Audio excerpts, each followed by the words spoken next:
on peut répondre par la culture et par l'histoire, y compris à des ignares, que vous avez fait par exemple avec le village de l'Allemand ou certains de vos romans, vous avez permis d'éclairer le visage obscur du FLN.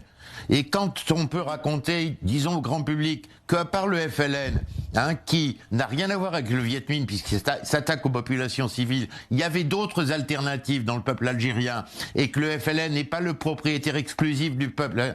Quand on rappelle les éléments d'histoire, quand on apprendra aux gens comment les villageois de Melouza ont été égorgés par le FLN parce qu'ils étaient messalistes, quand on apprendra la liquidation des harkis plus en détail, eh bien on décilera, on changera peut-être le regard de cette jeunesse qui a une vision purement bande dessinée, bon et méchant de cette guerre qui est beaucoup plus complexe. Bravo, bravo Georges-Marc, enfin bravo, bien sûr. Bien sûr que c'est ça dont il faut parler.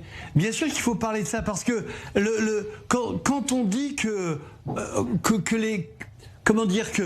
cette jeunesse algérienne qui est en France, elle est nourrie de cette haine. Si aucun de nos présidents, aucun de nos ministres ne dit qu'il faut cesser avec cette haine, si on est constamment dans cette repentance, comment voulez-vous que ces gosses se disent mais la France est aussi un pays d'accueil, la France a partagé une partie de notre destin avec nous, la France a fabriqué l'Algérie, il n'y avait pas de frontières avant 1948, avant qu'un Français les fasse, il n'y avait pas de frontières d'Algérie. La France a fait en sorte que nous existions, que nous ayons des infrastructures, que nous décrivions notre pétrole, notre gaz. Pourquoi est-ce que tout ça ne sort pas? Parce que nous sommes victimes d'une guerre qui est la guerre des islamistes contre l'Occident.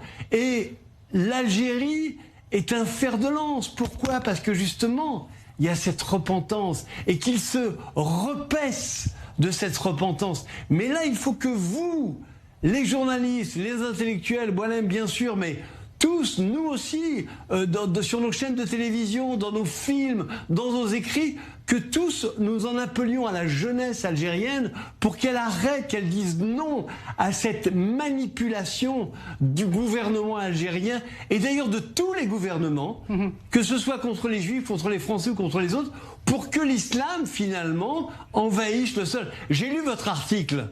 Où va la France, Boualem, sur le Figaro? Je voudrais que tout le monde lise cet article. Il parle de mon pays, de la France, comme personne n'en parle. Il en parle avec justesse, avec force. Pourquoi? Parce que vous dites la vérité. Vous dites que la France est en train de perdre son hégémonie, est en train de devenir ce qu'elle n'avait jamais été, c'est-à-dire une nation de deuxième plan, justement parce qu'elle est sur des faux problèmes et un faux questionnement.